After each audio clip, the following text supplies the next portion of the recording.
Hola, amigas, amigos, saludos. Estamos en este videoartículo que expone un tema ya ampliado y profundizado largamente en texto, pero en forma de video, que es una forma más cómoda. Continúa al anterior, que era Dios y la arqueología. Yahvé también bajo el paradigma arqueológico bíblico, este nuevo paradigma que cambia muchas cosas. En la anterior hemos visto los datos, nada más lo que dice la arqueología, lo que dice, no lo que comprueba o lo que propone como casi, nunca dogmáticamente totalmente cierto, no, pero casi cierto, y algunas cosas pues evidentemente probadas por ahora siempre. En arqueología y en ciencia mejor dicho ampliamente, nunca hay verdades definitivas. Siempre estamos deseando que alguien nos demuestre que estábamos equivocados. Eso significará que podemos avanzar. Entonces, allí fueron los datos y ahora serían unas pequeñas reflexiones reflexiones a las que nos llevan aquellos datos. Yo decía, esto hay que digerirlo, esto es muy fuerte, esto es otra forma de pensar, pues sí. Entonces vamos directamente a esas pocas reflexiones que yo les invito a hacer. En el artículo están más desarrolladas y son, como ustedes verán, muy graves, muy importantes, ¿no? En primer lugar, el carácter de invención. Recuerdan que en el libro se dice la invención de Yahvé, el título. Yo recuerdo que cuando lo vi, dije, no me gusta mucho. No me gusta, no, Dios no fue inventado, es una palabra. Y luego ya vi en el prólogo que el mismo autor, Thomas Römer, pues aborda ese y dice, he puesto ese título. Hombre, claro, no quiero decir que esta invención fue esto, que algunos beduinos se han reunido un día en torno a un oasis para crear su Dios y describir las características que le van a otorgar, o que más tarde algunos escribas hayan forjado todas las piezas de Yahvé en cuanto Dios tutelar de Israel. No quiere decir eso, no. Pero quiere decir que esta invención, dice él, hay que comprenderla más bien como una construcción progresiva a base de tradiciones locales que vienen de un sitio y de otro, de comunidades locales, que se van sedimentando, que se va compenetrando, solidificando, diríamos, consolidando, y se va construyendo una visión general con unos estratos hasta hacerlos emerger como un conjunto de forma inédita. Eso sí.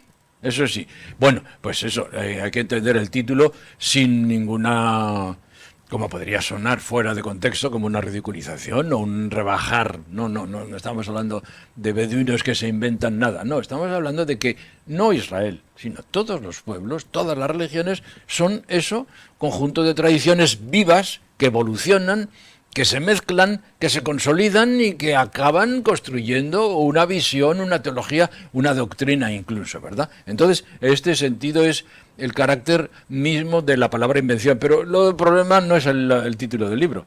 El problema es que entonces Dios, lo que pensamos de Dios, lo que piensan tantas religiones de Dios, pues es una construcción humana. Esto es fuerte.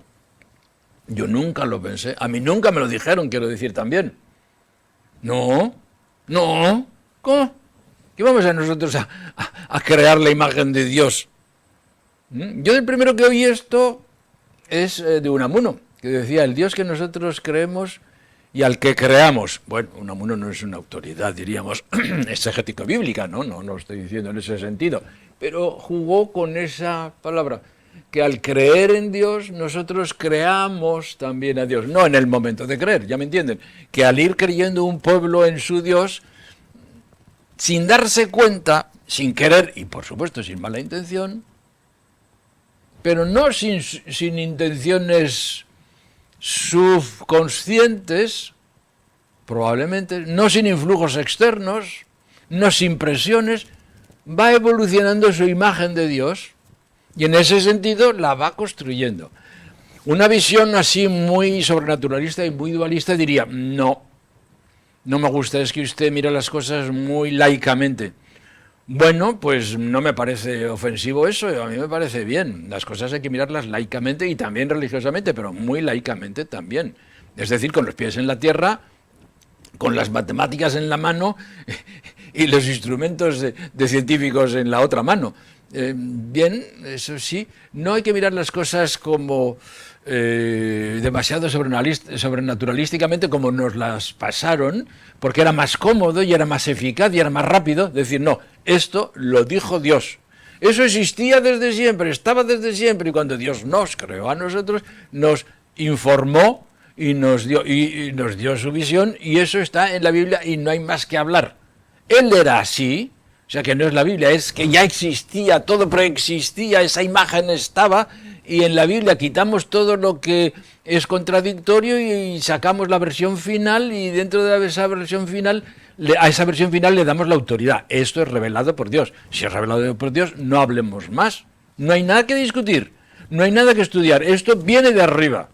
Esto ha sido revelado. Ahí vamos a decir a continuación. Entonces, esta primera reflexión sobre este tema anterior de los datos arqueológicos sobre Yahvé nos dice eso. Construcción humana. Claro, no quiere decirse que la construcción humana sea materialismo. No, no, no, no. Yo no sé lo que hay. Yo no quiero hablar de un teos en un segundo piso. No, no, no. Pero yo creo que la cosa no es materia en el sentido viejo. La cosa es materia en el sentido profundo, que es energía, que es movimiento, que es misterio, que es emergencia. Entonces, todo eso está ahí. No necesito pensar que todo lo bueno, todo lo santo, todo lo maravilloso venga de arriba, caído del cielo, porque enviado por Dios. No. También puede surgir de abajo.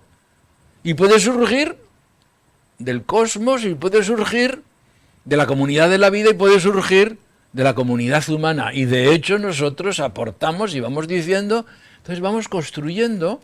¿Eso es materialismo? Pues depende de cómo usted lo mire. Pero para mí no lo es. Esto no es materia nada más, esto es un movimiento vivo, esto es una creatividad del cosmos. ¿Por qué aquí ha surgido? Vamos a dejar aparte ahora el tema de los exoplanetas y si estamos solos o no estamos solos en este cosmos, que es un tema interesantísimo. Pero ni lo prejuzguemos, ni digamos nada, dejémoslo fuera para estar más limpiamente en este tema solamente. Entonces, pues estamos aquí y aquí vamos evolucionando y llevamos esta especie con 200.000 o 250 o 300.000 años, pero que solo hace 72.000 salimos del gran bloque, un gran bloque de África para invadir legítimamente el mundo. Pues de los 70.000 años, 72.000, pues todavía solo en los últimos 7.000, 8.000 años hemos tenido Dios, ¿no? Y no ha parado de cambiar. Y somos religiosos desde, no se sabe cuándo, desde siempre, entre comillas, tal vez, pero no hemos parado de cambiar en nuestra religiosidad. Y hoy día seguimos cambiando drásticamente de religiosidad. Entonces, que esto sea una construcción humana es algo, en el fondo, obvio. Y sin embargo, ve usted lo que nos ha costado admitirlo, reconocerlo, darnos cuenta, porque ni lo admitíamos. Ya la ciencia, la modernidad, ya empezó a decir, oiga, esto es una construcción humana, ¿verdad? El ateísmo materialista, reduccionista lo ha tenido bien claro, ¿verdad? Y la iglesia, las iglesias, las religiones, el cristianismo en general, pues hemos dicho, no me hable usted de eso, y no lo transmitíamos. A mí nunca me lo dijeron. Y luego la primera vez que lo oí me sonó mal, me sonó a medio herejía, ¿verdad? Pues bien, este desarrollo continuo, esa creatividad, es una creación, una construcción, pero no en el sentido malo y chabacano de la palabra, sino es la vitalidad de lo que hay aquí, de lo que se mueve en lo religioso. Entonces, no es para mirarlo mal, sino es mirarlo como con admiración, admirarlo con admiración. En segundo lugar, esto que acabamos de decir tiene relación con el concepto de revelación.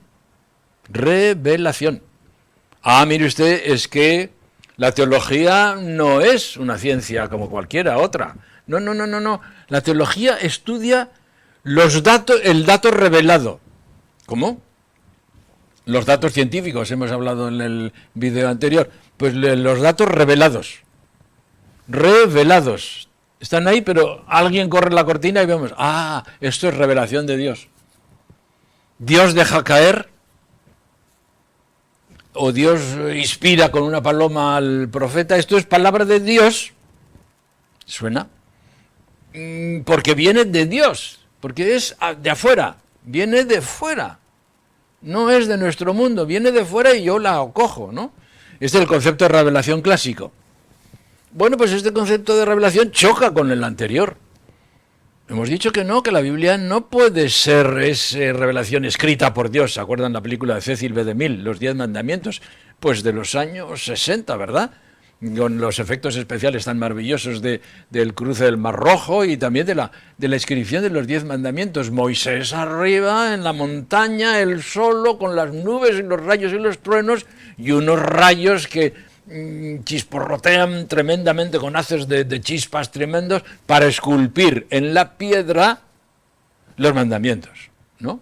Él escribió, Dios mismo, con su milagro, con su milagroso rayo, que lo reconstruyó todo. Eso es revelación, viene directamente de Dios, es palabra de Dios. Bueno, pues eso choca con lo anterior. Si esto es una construcción humana también, si es una construcción humana que manifiesta la divinidad, el carácter divino, el carácter sagrado, misterioso de nuestra realidad, que no conocemos, que no sabemos explicar, entonces es que la revelación no se debe entender literalmente, no es que cae de arriba. No es que Dios lo escribe, no es que tuvo que ser escrito por aquel rayo magnífico de Cecil B. DeMille, no, es que eso es una visión precientífica cuando la imaginación la imaginación de un piso encima de otro, de los dos pisos, de que nosotros estamos aquí, pero este no es el piso importante ni el piso más real. El piso más real y el más importante es el de arriba. Esto es una cosa para unos cuantos años, no sé, nosotros no lo veremos acabarse probablemente, aunque hoy día quizás sí, ¿verdad? Pero no es, el piso verdadero es aquel, y cuando esto acabe la última persona, pues se quemará, según el Apocalipsis, será enviado al fuego y nosotros iremos al otro mundo verdadero. Eso ha sido una visión dualista de los dos pisos desde siempre. Bueno, ya saben que la palabra siempre no es muy correcta, pero ya me entienden.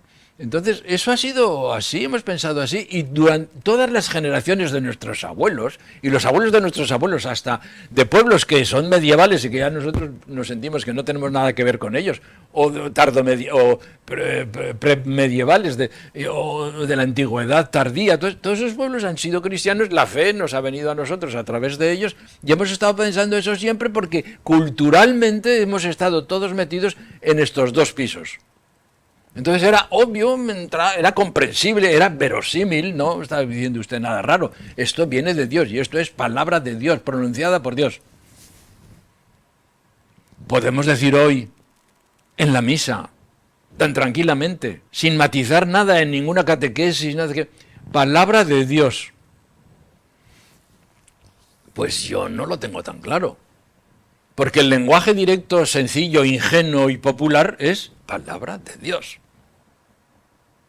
¿De acuerdo? Una biblista latinoamericana que tuvo que subir a leer un texto en la celebración y había un texto que dejaba a la mujer en segundo plano respecto al hombre, ¿no? Y acabó la lectura y dijo, perdonen, pero yo no puedo decir, no me resulta viable decir que esto es palabra de Dios. Y se bajó. Eso fue por una argumentación obvia también, ¿no? El feminismo. No puede ser dicho por Dios que la mujer no es igual que el varón. En dignidad, etcétera. No entremos ahí. Pero no puede ser dicho por Dios simplemente si pensamos que Dios es un Señor que está ahí fuera, que está allá arriba y que viene de arriba su palabra. Esa comprensión del mundo en la cual eso era viable, eso era posible, eso era comprensible y parecía verosímil y no extrañaba a nadie, eso hoy ya no se puede. Bueno, puede usted hacerlo en en sectores populares que no han entrado por una relectura bíblica, etcétera, pero ya no es lo que ya se puede hacer. Ya no hay una Biblia aceptada como caída del cielo, ¿no? Ni unas tablas de la ley traídas, nada más traídas, no escritas, traídas nada más por Moisés, recibidas de Dios directamente. Aquel mundo hace tiempo que se acabó. Y la nueva arqueología ha venido a hacerlo, si cabe, más imposible. Si hemos de seguir creyendo en la dimensión bíblica que tradicionalmente hemos llamado como revelación, habrá de ser con otros supuestos y probablemente con otros nombres. Hoy yo no hago un gran favor a la religiosidad y al progreso y a la actualización del cristianismo si sigo hablando de la revelación de Dios con un lenguaje ingenuo y dándolo por supuesto de que esto es palabra de Dios, este es versículo tal, pues ya no se puede discutir palabra de Dios, ya no se puede. Son consecuencias de lo que los datos nos dicen, ¿no? Hace ya años yo recuerdo que escribí en mi libro sobre el pluralismo religioso que la palabra revelación, la palabra revelar, correr el velo, desvelar, ¿no? Alguien que desde fuera nos deja ver lo de su piso. Dios quitó el velo, es una revelación. Tuve una revelación. No sé si en el cuerpo o fuera del cuerpo. Bueno, allá usted, ¿no? Hablar de revelación, la palabra no solo no es correcta, en cuanto que no se refiere a lo principal de lo que con ella querríamos significar hoy, sino que además nos hace daño, en cuanto que prolonga un imaginario dualista. Un dos pisos, Dios arriba, nosotros abajo. Dios quitando el velo para que nosotros podamos ver su mundo. Dios autor unilateral y exclusivo de la revelación. Nosotros no pintamos nada, no hemos hecho nada, no construimos nada. Y un imaginario también teísta con Dios, que nos mantendrá alejados de otras visiones más ajustadas a la realidad concreta de este proceso de elaboración bíblica que hoy conocemos mejor. Solo se puede permanecer en el antiguo concepto de revelación si nos mantenemos alejados de esta información histórica y arqueológica a la que hoy tenemos acceso por el desarrollo de la ciencia. Solo pueden seguir hablando de revelación, en el mismo sentido que antes, los desinformados. Repito, solo pueden seguir hablando de revelación los desinformados y los que no se preocupan por no confundir a las personas sencillas. Vean, entonces son reflexiones como muy importantes, ¿verdad? Una tercera reflexión es que muchas cosas hermosas que hemos dicho en el ámbito religioso ya no se pueden repetir. Es decir, ya no se pueden seguir diciendo impunemente cuando accedemos al conocimiento concreto y detallado de los entresijos históricos y políticos de la vida de un pueblo, que estaban sepultados por el tiempo hasta que la arqueología ha comenzado a desenterrarlos y a desvelarlos. Es que ahora sabemos no solo lo que dice la Biblia, sino que dice el otro libro, el libro terrestre. No el libro de papiros, sino el libro terrestre. No de software, sino de hardware. Aquí están los huesos fosilizados. Aquí están los textos, aquí están las tablillas. Y esto es una versión de pergaminos hasta que después ha llegado en otros códices y finalmente la podemos tener incluso digital. Entonces hay muchas cosas que han sido muy bonitas, que pues sí, son cosas bonitas, pero ya no se pueden decir porque, aunque bonitas, son también falsas, mayormente, y son también inadecuadas porque no corresponden a nuestra visión actual y entonces chocan, chirrían y más que bien están haciendo daño. Por ejemplo, entonces nos vamos a preguntar, ¿se puede continuar diciendo, como hemos dicho tantas veces, que todos los pueblos buscaron a Dios mientras que nosotros somos distintos? El pueblo, el judeocristianismo o las religiones abrahámicas. No, nosotros somos distintos y especialmente el cristianismo, diremos los cristianos, porque nosotros no hemos buscado a Dios. A nosotros nos ha buscado Dios. Es Dios el que nos ha buscado a nosotros. Es Dios el que nos ha salido al encuentro.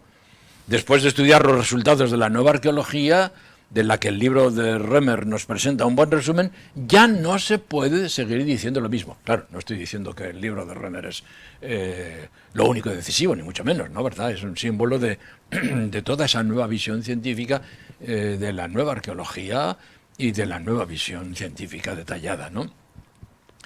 Basta estar bien informado, histórica y arqueológicamente, para no caer en el teísmo ingenuo, en el fundamentalismo, en la interpretación de textos escritos o dictados por Dios, o en el exclusivismo religioso, ni siquiera en un monoteísmo determinado.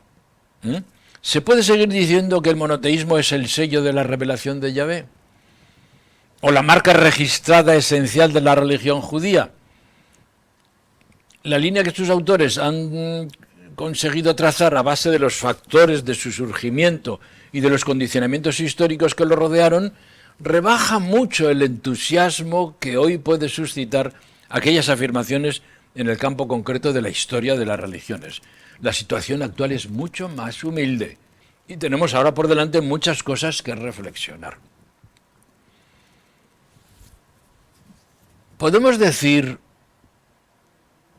podemos decir, más bien, en vez de decir que Dios nos ha salido al encuentro, a nosotros personalmente Dios es lo único, y todos los demás son inferiores, porque ellos buscan a Dios, nosotros hemos sido buscados por Dios. Esto todavía se ha dicho hasta en tiempo de Juan Pablo II. Yo creo que no era suyo, porque la Redentoris Missio no está dicho así, pero bueno, un papa tiene que leer muchas cosas de los discursos que le hacen los escribas de turno, los amanuenses, los auxiliares, etcétera. No puede redactar todos los conjuntos de discursos, un montón de discursos que cita cada día, ¿verdad? Pero esto está dicho por Juan Pablo II, ¿no? Que Dios para nosotros es distinto porque ha salido a nuestro encuentro. Más bien hoy podríamos decir que la revelación de Dios tal vez no ha existido más que en nuestra mente, no en la realidad, ni siquiera en las páginas de la Biblia cuando las leemos con todo el realismo de la nueva arqueología. Incluso que pues Dios ha revelado al pueblo de Dios muchas cosas a través de otros pueblos. Grandes cosas de la Biblia, grandes transformaciones religiosas y teológicas, y de la imagen de Dios, y de la ética, y de la moral, y de la escatología, y de muchas cosas, las hemos aprendido como pueblo, como judeocristianismo, de otros pueblos, de los pueblos de al lado, del continuum histórico humano que vivió todo aquel mundo, donde desde Anatolia, pasando por Asiria, por Mesopotamia, y por Irán, Persia,